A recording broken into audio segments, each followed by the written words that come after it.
Hi, if you've been thinking about growing out your naturally gray hair, I made this video for you to share my journey with you and so that you can get some encouragement and some information about how I did it.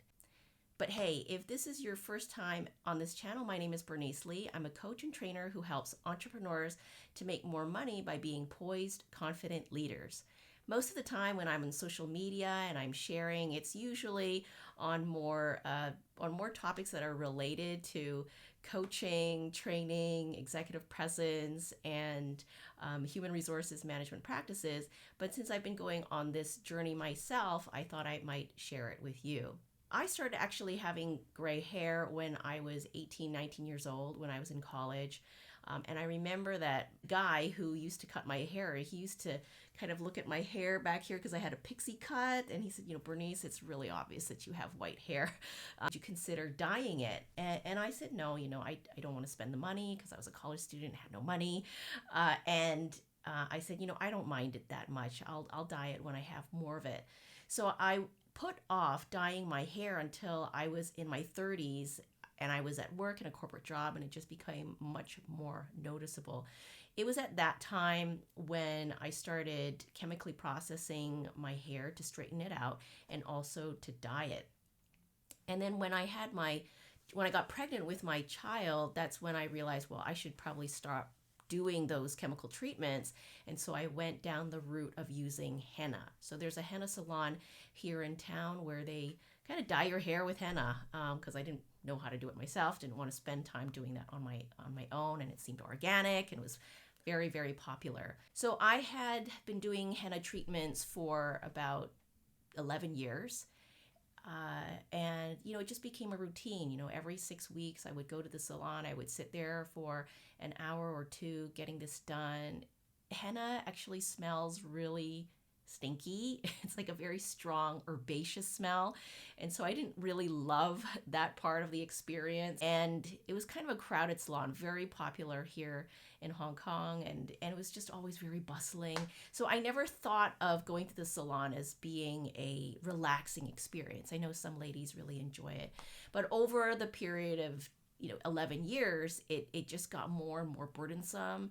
It became something that I dreaded, something that I hated doing. I hated sitting in the chair for so long. I hated the commute there. I hated, the idea that I had to get this done so that I could meet some social standard that I have to look young because I'm in my 30s, right? And early 40s. But finally, in December 2019, I just had it. I was just done. I had in my mind that, I'm really sick of this. I don't want to have to do this anymore. Even after I got my hair dyed, after 1 or 2 weeks, I could see the white coming out, and it was quite noticeable. I would use hair makeup. So if you're aware, hair makeup is like a little compact with something kind of gooey. Actually, it's a little bit gooey, and you just kind of use an applicator, a sponge applicator, and just put it on. But then it has a very sticky feeling to it, and I would just try to put on the hair dye for 2 weeks or 3 weeks. I try to stretch out in the time in between my appointments as much as possible. So it just got to be I just got so annoyed with the whole thing. In December 2019, I decided, okay, I'm going to go cold turkey. I'm not going to do any dyeing anymore. And that was shortly before the pandemic of 2020 hit. But anyway, I was going to do it anyway. And so when the pandemic came and everybody had to stay at home and I was seeing my coaching clients online, I thought of it as actually a perfect opportunity to go on my gray hair journey because nobody was seeing each other anyway, and everybody was going to have some bad hair anyway. So I've been growing out my hair. Let me show you what I've been growing out. I've been growing out my hair for 12 months now. And so you can see that this is about 14 months worth of growth. It probably ends around here, kind of at the chin. My stylist says my hair grows very, very slowly. So maybe if your hair grows faster, you can grow it out faster than I did. And what I discovered as part of this journey, which is very interesting, is I have this silver streak here which I think is actually pretty cool. I can flip my hair over and there's some darkness, so if I feel like I need to hide it, I can hide it a little bit. And the amazing thing is that for so many years I thought, because I had so much white coming out on this side and from the dye, I used to think that I'm kind of white or gray all over, which is not the case, right? And so that was a very happy surprise that, yeah, I have a lot of white in the front and underneath, but actually if you look around, I actually still have a lot of dark in the back. So it's kind of like figuring out what your real body is like and what it wants to do, and accepting myself for who I am and loving myself. It's very empowering, a very empowering feeling. So that's been the gray hair journey for me. I did think about getting low lights, but it turns out if you use henna, you cannot do that. You just cannot do low lights, and 2 stylists told me that. So if you are using henna, that's something for you to know. Basically, you have to grow it out and chop it off at the right time.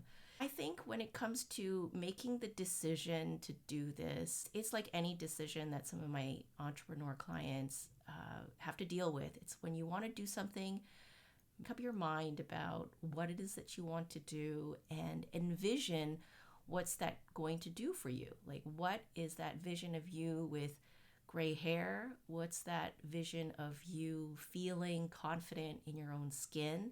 And tapping into that vision regularly when you feel discouraged or you're feeling like, oh my God, like you look at yourself in the mirror and you're thinking, oh my God, what's happening here? You know, is this going to be really bad? Am I going to look old?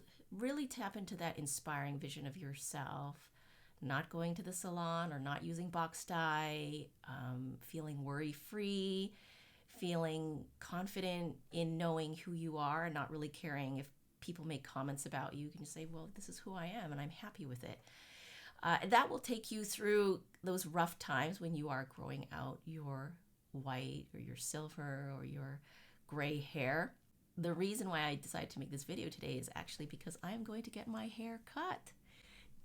I will probably have it cut, around this length, somewhere like a bob. So this is almost the end of my journey. I imagine some of it will still be dyed, but yeah, it's 14 months may seem like a long time, but actually passes by in the blink of an eye.